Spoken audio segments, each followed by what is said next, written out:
이번 주부터 거리 두기를 하고 예배 참여할 수 있는 숫자를 조금 예전처럼 조금 늘리겠습니다. 5월달, 6월달, 7월 3개월 늘려서 조금씩 우리가 확장했던 경험이 있잖아요.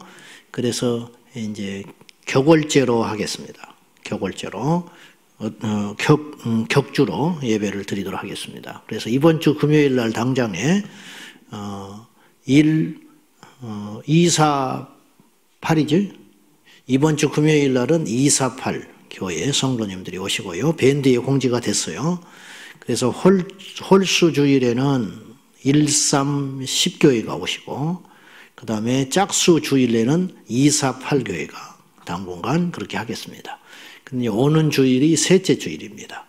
오는 주일이, 그러니까 주일날은 138 이렇게 교회 성도님들이 미리 부수를 정해서 오시고, 그래서 이번 주일날 138 교회가 오기 때문에 금요일 날은 240 교회를 이제 교회에 오실 수 있도록 그렇게 하겠습니다. 이해되시죠?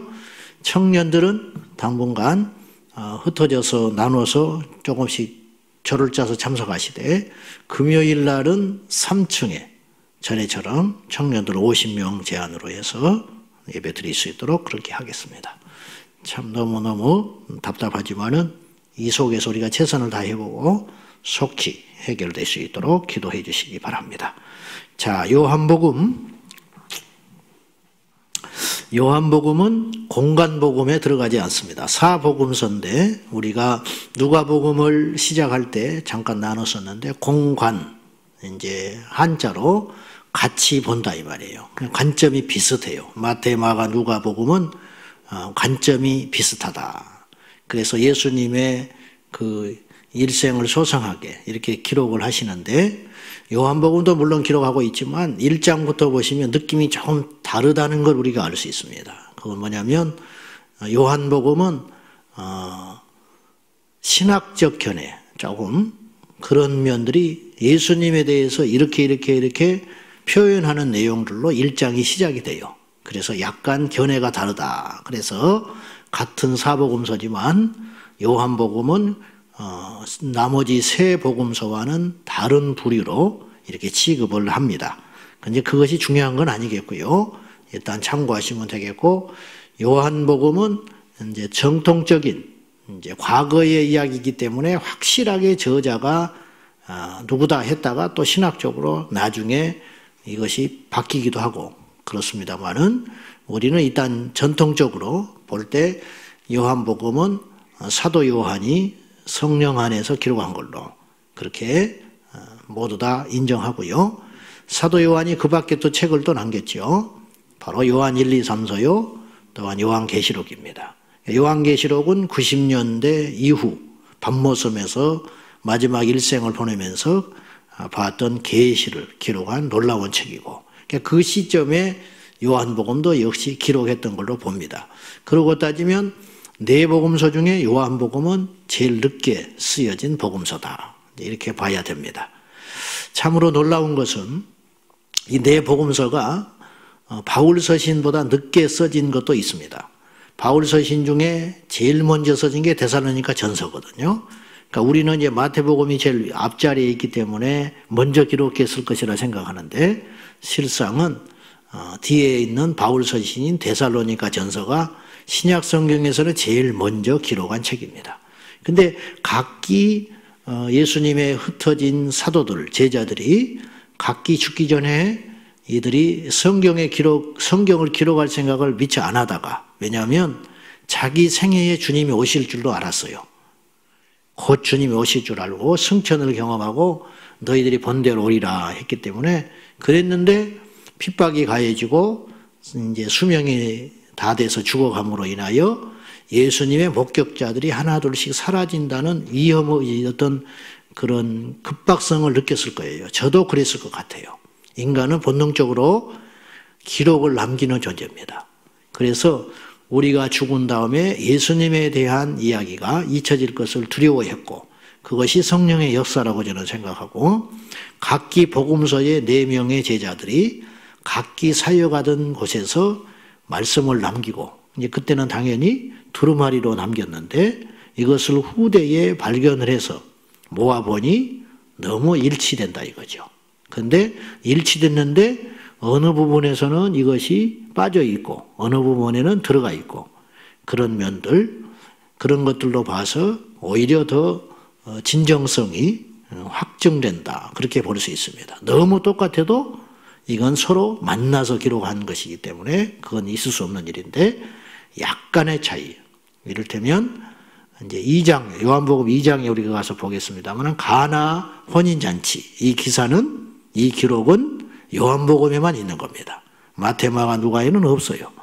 그러면 그 기적은 뭐냐? 믿을 수 없다가 아니라 사도 요한은 이것을 기억하고 기록을 했다 이 말이에요. 그러나 세 복음서의 저자들은 이것을 생략한 것이죠. 그러니까 이런 식으로 우리가 성경을 접근하는 것이 옳습니다. 자, 요한복음은 왜 기록을 했을까?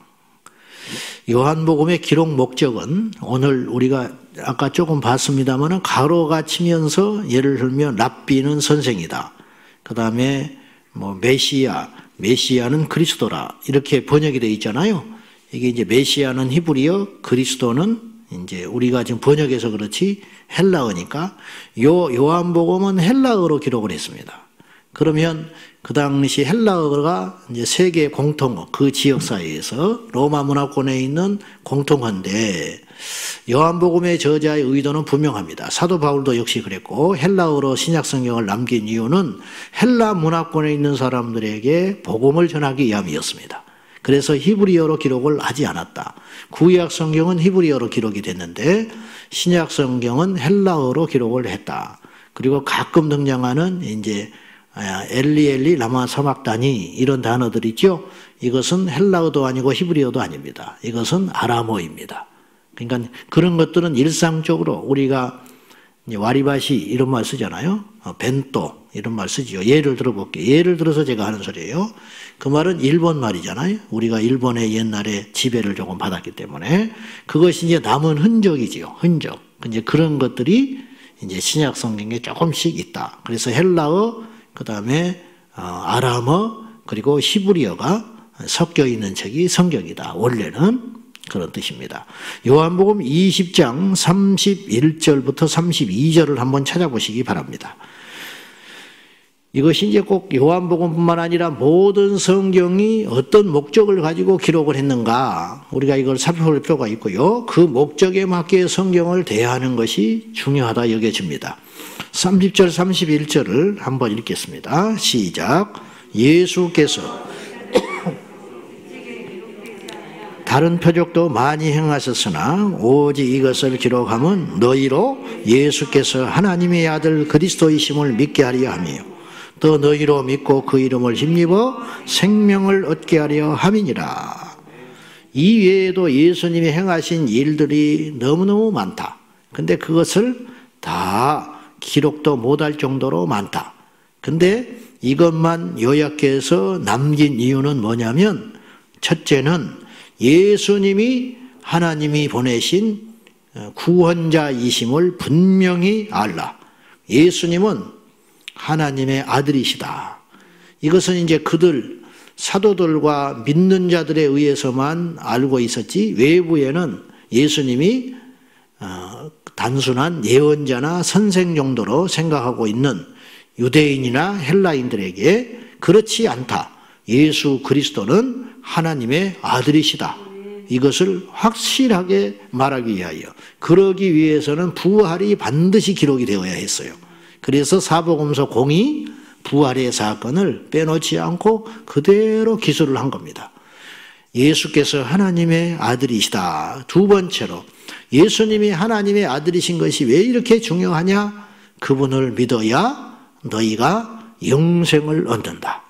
이 목적으로 말씀을 기록했다. 그러면 우리는 성경을 대할 때에 성경을 따지려고 하지 말고 성경에서 어떤 의문점을 찾아내려고 하지 말고 성경 자체를 읽고 공부하는 것으로 만족하지 말고 성경을 읽고 설교를 들을 때에는 여러분들이 반드시 염두에 둬야 할 것은 성경을 읽음으로 하나님의 아들 예수 그리스도를 믿는 믿음이 강화되어야 된다는 거예요. 근데 성경을 공부하고 읽었더니 이만이나 더 사랑하게 되고, 성경을 공부하고 성경을 알수록 사람들에게 뭔가 자꾸만 매이게 되고, 이거는 성경을 공부하되 잘못 공부한 거라는 거예요. 그리고 성경을 공부할수록 어떤 단체나 교회에 자꾸만 너무 지나치게 어떤 이렇게 뭐라 그럴까요? 지배당한다 할까요? 이걸 이제 영적으로 소울타이라고 그러는데, 여러분들이 우리 교회를 사랑하되 예수님의 몸일 뿐이라는 걸 기억하셔야 돼요. 우리가 어떤 주의 종이나 주변의 성도님들을 우리가 존경하되 그들도 하나님이 세운 그냥 도구에 불과하다는 것을 꼭 기억하셔야 돼요. 그러니까 지나치게 그럴 필요도 없고, 그렇다고 또 무시할 필요도 없고, 그렇게 하면서 우리가 예수 그리스도를 왜 믿는가, 이것을 분명히 해야 되겠습니다. 아멘이죠? 자, 그러면 1장 1절부터 읽습니다. 요한복음 1장 1절. 자, 돌아가서 시작. 태초에 말씀이 계시니라. 이 말씀이 하나님과 함께 계셨으니 이 말씀은 곧 하나님이시니라. 여러분, 이 태초라는 말이 또 나오지요. 구약에 나오지요. 어디에 나와요? 1장 1절. 하나님이 태초에 천지를 창조하시니라 그랬어요. 그 태초와 요한복음 1장 1절에 등장하는 태초, 똑같은 태초인데 하나는 히브리어로 써졌고 하나는 헬라어로 써진 거예요. 그죠? 히브리어와 헬라어 똑같은 단어가 아니에요. 똑같은 단어가 아니에요. 번역을 할 때 우리가 그냥 태초, 우리가 똑같이 한글로 태초로 번역이 된 것뿐이지 원래 쓰여진 원문에는 히브리어와 헬라어로 다르게 쓰여 있다 이 말이에요. 똑같은 태초인데 그러면 이 두 태초를 조금 비교해 봐야 돼요. 여기서 그러면 놀라운 비밀을 하나 발견할 수 있습니다. 어느 것이 빠를 것 같아요? 내가 이렇게 사전에 뜸을 들였기 때문에 짐작을 한 것이지, 일반적으로 받아들일 때 창세기니까 창세기의 태초가 훨씬 빠를 것이다 그렇게 생각하는데 그렇지 않아요.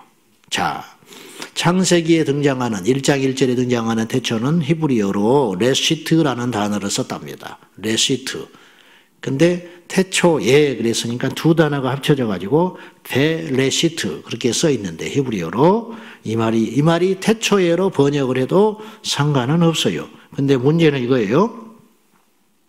이 창세기 1장 1절을 원문 그대로 히브리어를 다듬지 않고 거칠게 그대로 번역을 하면 이렇게 번역을 할 수 있어요. 태초에 하나님이 천지를 창조하시냐는 우리 입맛에 맞게 번역이 된 것이고, 사실은 그대로 원어로 번역을 하면 시작되었다. 히브리어는 그대로 우리말로 지금 하면 시작되었다 창조하심으로 하나님이 하늘과 땅을 이렇게 그대로 나열을 한다면 그런 뜻이랍니다.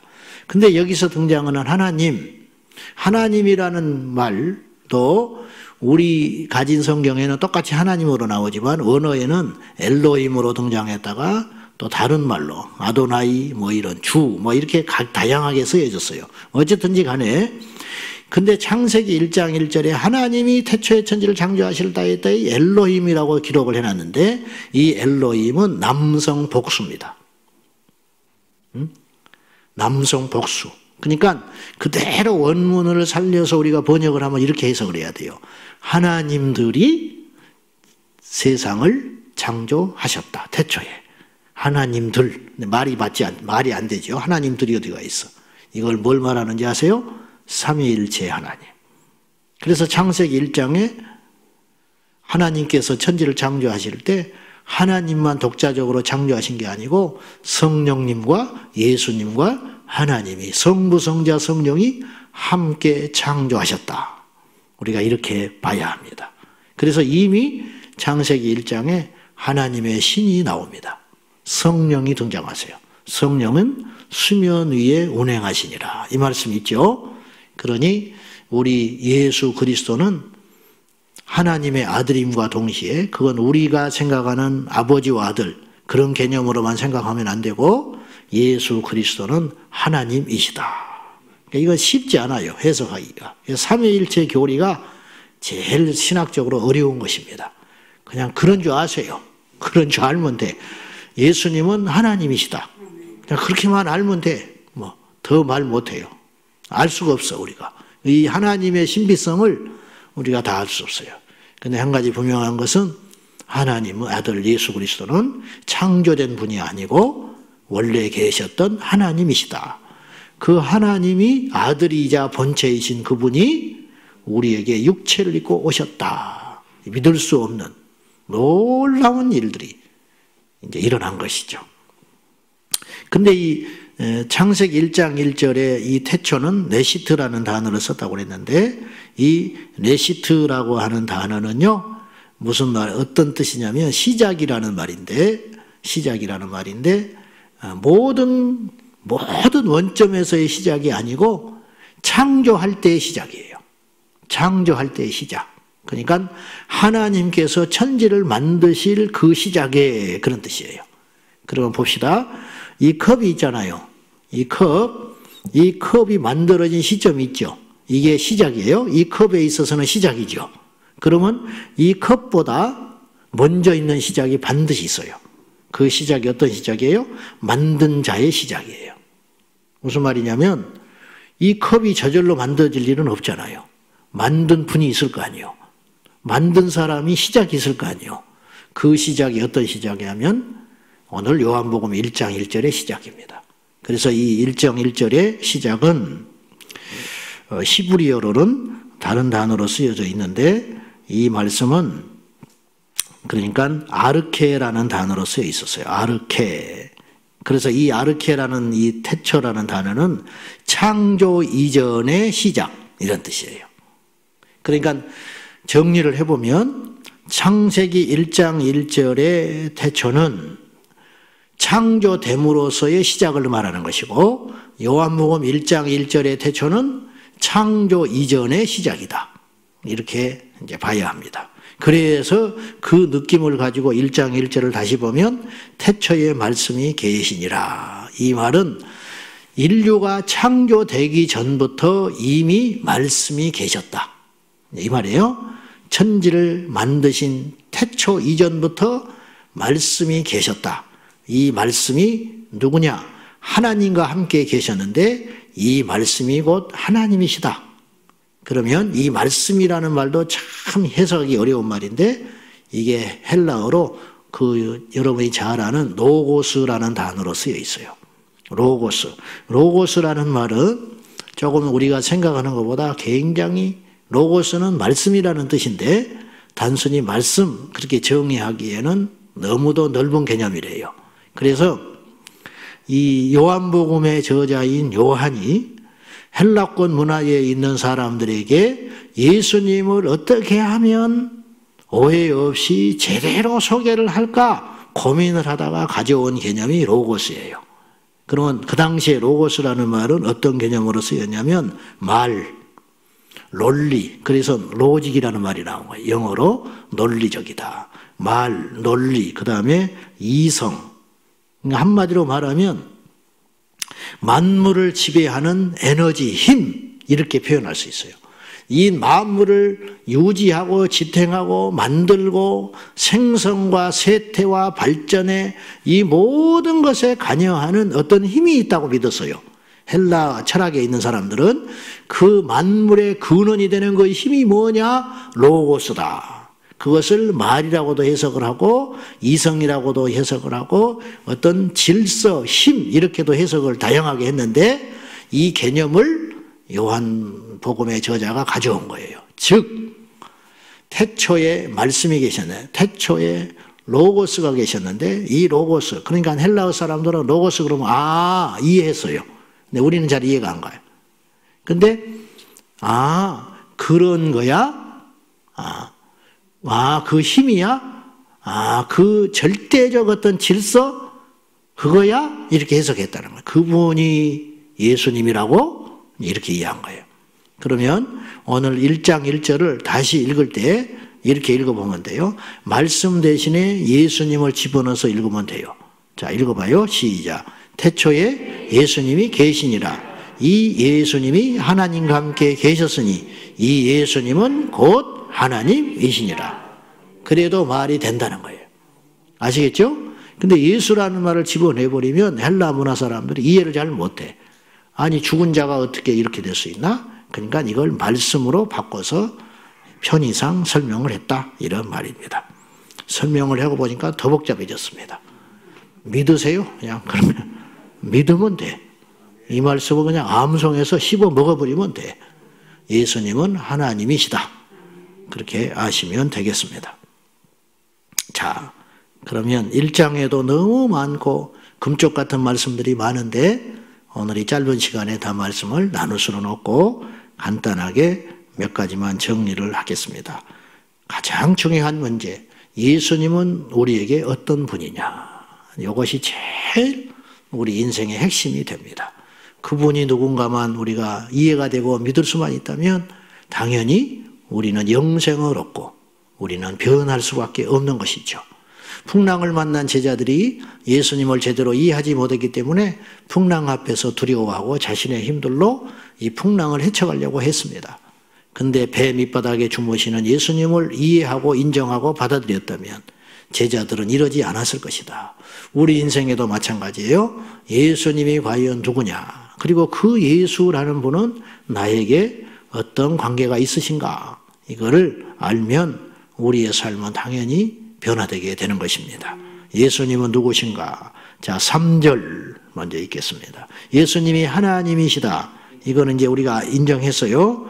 자, 3절 시작. 만물이 그로 말미암아 지은 바 되었으니 지은 것이 하나도 그가 없이는 된 것이 없느니라. 자, 예수님은 누군가? 그 1장 1절부터 등장하는 그 로고스, 말씀, 그분은 2절에 보면 태초에 하나님과 함께 계셨다 그랬죠. 태초에 하나님께서 처음이자 마지막이죠. 하나님을 만든 분은 없어요. 하나님은 스스로 계신 분이에요. 그러니까 애초에 계셨어. 하나님도 어느 시점부터 계셨을 것이다 우리가 생각할 수 있죠. 하나님도 언제부터 계셨을 거 아니에요. 언제부터, 그죠? 우리가 생각할 수 있는 그 언제부터가 이제 최고로 시작된, 우리가 가장 많이 생각할 수 있는 처음 시간이라고 칩시다. 상상해서만 그 처음에 하나님이 존재했을 거 아니냐 우리가 상상하지요. 그 처음 시간보다 또 생각하는 것보다 더 거슬러 올라가는 거예요. 영원대 속에 들어가는 거예요. 왜? 하나님은 시간을 만든 분이기 때문에 시간에 지배받지 않는 분이에요. 그러니까 그런 생각 자체가 불경스러운 거예요. 사실은 하나님이 언제부터 계셨다라고 여기는 것 자체가 잘못된 접근 방법이에요. 하나님은 그럴 수 있는 분이 아니라는 거예요. 하나님은 원본이에요. 원래. 그러니까 이건 이 땅에 표현할 방법이 없으니까 그냥 그렇게밖에 말 못하는 거예요. 원래 우리 주님은 시작이야. 그래서 표현하기를 알파와 오메가 이렇게 그냥 표현하고 마는 거예요. 그때 시작할 때 오늘 사도 요한이 놀라운 계시를 봤는데 하나님의 아들이시요 본체이신 예수님도 함께 하셨다 그 말이에요. 그래서 예수님은 누구냐? 첫째로 3절 말씀에 볼 때 예수님은 창조자이시다. 왜냐? 만물이 그로 말미암아 지은 바 되었다라는 말은 만물이 그분에 의해서 만들어졌다 이런 말이에요. 그래서 그분은 우리가 의도적으로 태어났다라는 표현보다는 그분이 이 땅에 육체를 입고 오셨다 이렇게 표현하는 것이 옳습니다. 두 번째 4절 시작. 그 안에 생명이 있었으니 이 생명은 사람들의 빛이라. 예수님, 그는 예수님이죠. 하나님의 아들이요 하나님이신 예수 안에 뭐가 있었어요? 생명이 있었다. 그분은 생명이시다. 그래서 나는 길이요 진리요 생명이라 그렇게 말씀하셨어요. 이 생명은 단순히 목숨이 아니에요. 여기서 말하는 생명은 하나님과 함께하는 삶을 생명이라 하는 거예요. 왜 천국에서 우리가 생명을 누리느냐 하면 하나님과 함께하기 때문입니다. 이 땅에 험난한 가시밭길을 걸어도 우리가 생명 가운데 거할 수 있는 비결은 주님과 함께 거하는 것입니다. 우리가 예수 안에 있으면 생명이요, 예수 밖에 있으면 사망인 것입니다. 그래서 예수님 안에 생명이 있다. 할렐루야. 우리가 주님을 왜 믿느냐? 생명을 얻기 위한 것이다. 생명은 행복도 아니고 장수하는 것도 아니에요. 생명은 표현할 수 없는 굉장히 깊은 단어인데 생명은 예수 그리스도 안에 있다. 이제 그렇게만 알면 돼요. 그래서 예수 안에 있는 자만이 생명을 얻을 수 있는 거예요. 그래서 예수님은 생명이다. 근데 이 생명이 표현하기가 어렵다고 그랬잖아요. 생명은 보이지 않아요. 그래서 이 생명이 우리가 알 수 있도록 나타내 주셨는데 그게 뭐냐? 바로 4절 5절에 말하는 대로 빛입니다. 그러니까 예수님 안에 있는 생명이 우리 안에 오셨는데 이 생명을 알 수 있도록 하나님께서 배려하신 것이 뭐냐면 빛이다. 왜냐? 빛은 우리가 느낄 수 있거든요. 생명은 만질 수 없어도 빛은 알 수 있잖아요. 어둡다, 환하다. 이제 저는 그렇게 해석해요. 그래서 예수님은 정리해 보면 세 가지로 1장 1절에서 5절 말씀까지로 볼 때 이렇게 표현할 수 있어요. 예수님은 창조주 하나님이시다. 예수님은 생명이시다. 예수님은 우리 인생의 빛이시다. 이렇게 봐야 하겠습니다. 예수님은 말씀이고 예수님은 창조주 하나님이고 예수님은 곧 구원이시고 그런데 인간들은 이걸 깨닫지 못했다. 초림하실 때 예수님을 사람들이 몰랐다. 그래서 받아들이지 못한 거예요. 그것을 받아들인 자는 하나님의 자녀가 됩니다. 그래서 요한복음 1장 12절이 완성이 되는 거죠.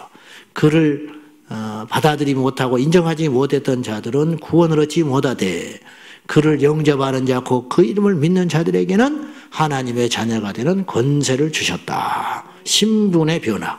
여러분이 예수님을 영접하셨으면 우리가 가난하고 병들고 일상에서 크게 달라진 것은 없지만 확고하게 변화되는 것이 있는데 그 내적인 생명이 주님의 생명이 우리 안에 빛으로 오시사 우리는 어떤 권세자가 되냐면 하나님의 자녀가 되는 권세를 갖게 된 것이다. 이거 잊지 마시고 예수님을 영접했거든 당당하시기 바랍니다.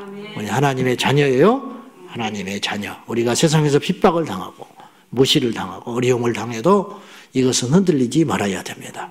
이 믿음으로 오늘 또 영적 권세자가 되어서 귀신을 몰아내고 사탄의 세력을 이기고 죄를 결박하고 승리하는 복된 하루가 되시기를 주님의 이름으로 축원합니다.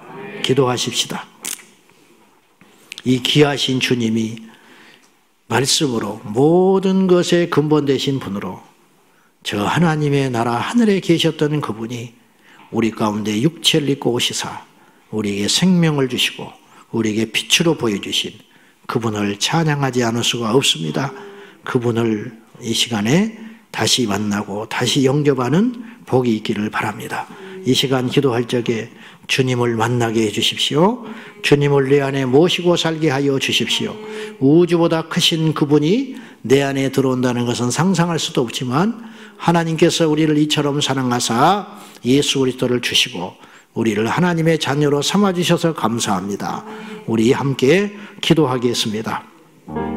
살아계신 하나님 아버지, 우리 작은 새치의 혀와 한계를 가진 이 머리의 지식으로 그 높고 높은 보좌를 버리시고 이 땅에 육신을 입고 천하디 천한 육체를 가지고 이 우주 가운데를 이 지구상에 오신 우리 주님을 우리는 다 이해할 수 없습니다.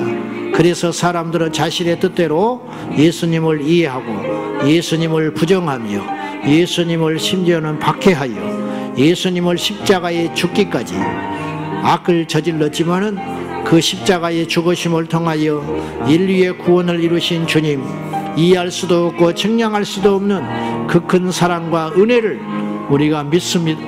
아버지 하나님, 은혜와 진리로 이 땅에 오신 주님, 생명으로 오신 주님을 찬양합니다. 경배합니다. 그 그분 우리 마음속에 모셔드립니다. 예수여 우리에게 오시옵소서. 그 이름을 믿는 자, 그 예수님을 영접하는 자에게 하나님의 자녀가 되는 권세를 주신다고 약속하신 주님, 그 주님을 경배하며 그 주님을 찬양하며 그 주님을 우리 마음속에 모셔드립니다. 주 예수여 우리를 지배하소서. 주 예수여 우리와 함께 하소서. 태초에 하나님과 함께 계셨던 그 영광스러운 주님이 우리와 함께 하시니 참으로 감사합니다. 영광, 존귀, 찬송을 주께 돌려드립니다.